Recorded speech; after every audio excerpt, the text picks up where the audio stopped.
¿Qué tal, queridos amigos? ¿Qué perciben ustedes entre la población mexicana, entre los que tenemos la obligación de ir a votar el próximo 2 de junio? Yo, en lo particular, percibo una especie de incertidumbre muy extraña que más bien se parece al escepticismo, y percibo también un terror o un miedo galopante. Cada día hay más miedo y cada día está más cerca de nosotros el miedo. El día de ayer, por ejemplo, asaltaron una casa a 2 casas de la mía, que es un lugar bastante, no perdido en la inmensidad de nuestro país, pero no muy accesible, que digamos. Es una especie de manzana en Tepetípac que, pues ya lo tengo que decir, no es importante no decirlo, que me hace a mí pensar que los sucesos que he vivido en los últimos momentos, en los últimos días, no son solo frecuentes, sino que están alcanzando a la mayor parte de los mexicanos. Por ejemplo, la muerte de mi amigo Miguel Ángel Pérez, quien pues desapareció desde el viernes 26 de abril hasta que se fue encontrado una semana después su cadáver en Puebla. Es algo muy extraño. Allá en Puebla tiene un hermano que es magistrado, pero seguramente iba ahí porque la última vez que se le vio fue en su casa de Nativitas en Tlaxcala.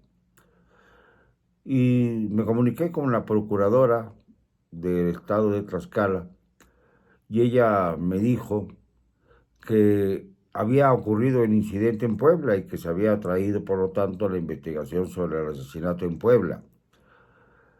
Pero caramba, ya son demasiados sucesos extraños, bueno, no extraños, sino violentos, cerca de mí y cerca de muchas personas. Y por eso hay una incertidumbre y hay cierto temor hacia lo que nos pueda ocurrir en los próximos meses. El principal temor es ¿qué va a hacer López Obrador? Si el 2 de junio la gente sale a votar en serio, ¿qué va a hacer? ¿Proceder a la antigua artimaña de robar ámforas, de asustar a los electores, de modificar las actas de escrutinio? O sea, todos los vicios heredados del viejo PRI hegemónico, construidos ahora en una Morena devastadora, como el mismo pez que le da el nombre a Morena, Movimiento de Regeneración Nacional. Tuvieron que buscarle mucho para llegar a Morena, que se identifica con el pez predador de las aguas del Golfo de México.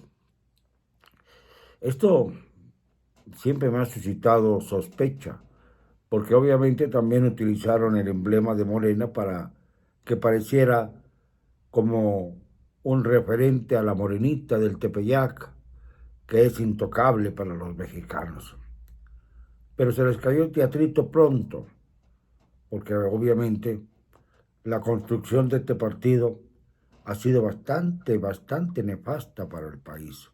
Un partido joven, que además en la boleta aparece en el último lugar, en la última fila, no en la penúltima, como se ha venido diciendo, en la última fila, junto al recuadro vacío, en donde se supone que puede uno votar por un candidato independiente, pero no es válido tal cosa. No se confundan, ¿eh? Los candidatos independientes en este país no pueden ganar la elección si no están registrados en el Instituto Nacional Electoral, que es el caso. No hay candidatos independientes. No hay nadie en este país que pueda ser votado. Bueno, pueden desperdiciar el voto apuntando el nombre de alguno de esos tontos que creen que pueden ganar una elección siendo no independientes, pero sí supuestamente para ellos independientes, sin registro. Esto no funciona en ninguna democracia. es una engañifa para ver si restan votos a la oposición. No hay posibilidad alguna de votar por un candidato independiente porque es simplemente igual que anular nuestra boleta. Hay que tenerlo en cuenta, ¿eh? Hay que considerar que este es uno de los riesgos que se están manejando para tratar de evitar que la oposición tenga un mayor cauce el próximo 2 de junio. Pero mientras, preocupa que sigan los asesinatos de aspirantes de distintas filiaciones, de distintos partidos, sobre todo en estados ya muy identificados con la violencia, entre ellos Chiapas. Acaba de referirse el asesinato del hijo de un candidato que también fue pues víctima de un atentado. El que murió fue el hijo, no el candidato. Y así por el estilo. En muchas zonas del país, la violencia ha tomado un lugar muy específico en todas partes, aún en aquellas ciudades que se consideraban tranquilas, que se consideraban que no podrían causarse problemas o disturbios, están ocurriendo brotes de violencia que no se conocían. Y esto a pesar de que los otros datos de la presidencia quieren mostrar que hay condiciones para llevar a cabo la contienda sin ningún problema.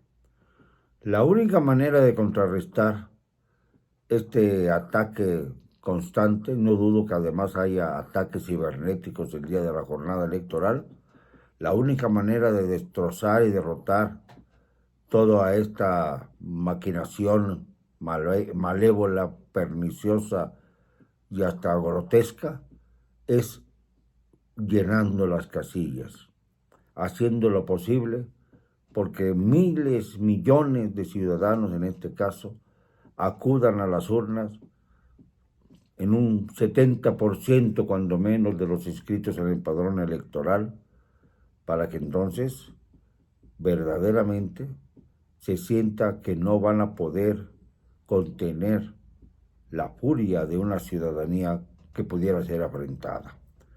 Si López Obrador se atreve a llegar a estos extremos, que piense hasta dónde nos atreveríamos los ciudadanos a llegar, porque esto es de ida y vuelta, ¿eh? Y él lo sabe, porque durante mucho tiempo fue un candidato, por decirlo muy tajantemente, subversivo, un candidato que nunca reconocía sus derrotas, decía que siempre había sido defraudado, nunca ha aceptado el resultado adverso de una elección, a veces con datos específicos que demostraban que le habían defraudado, en otras simple y sencillamente por defender su perfil y su personalidad de las derrotas. Acuérdense ustedes de aquellas cajas de la infamia cuando compitió para la gubernatura de Tabasco, que no eran más que cajas vacías, con 2 o 3 actas, pero espectacularmente hizo un montaje, él sí que es el rey de los montajes, frente a las oficinas del PRI, para llevar las famosas cajas de la infamia con una serie de supuestos documentos que probaban la manera en que el PRI había obrado en Tabasco. Y luego, pues ya sabemos en qué se convirtió López Obrador. En un subversivo serial que llevó hasta la capital del país después de una larga marcha, por ejemplo, y de repente deshizo en esa ocasión su movimiento al recibir varios millones de pesos. Se habla entre 12 y 15 millones de pesos. Todavía no entraba el narco en toda esta historia. Y cuando entró el narco, los millones se convirtieron de pesos a dólares. Y entonces es cuando en 2006 compitió con dinero del narcotráfico, pero no pudo aún así vencer a la estructura del poder. Y en 2012 pasó lo mismo. Y hasta 2018, con situaciones que aún no hemos descubierto, logró la victoria apañado por el dinero del narcotráfico. Esto lo convierte obviamente en un narcopresidente y en una narcos candidata a su marioneta, la señora Claudia Sheinbaum. Esto lo tenemos que tener muy claro. Frente a la incertidumbre y el temor, lo que podemos ofrecer los mexicanos es certidumbre y valor. Saber que tenemos que votar, que tomar el riesgo de hacer una cola una hora, o quizá menos, para poder ejercer nuestra voluntad ciudadana y poner las cosas en su lugar. No me van a callar, nunca. Y lo digo, hoy y siempre, con cero cobardía.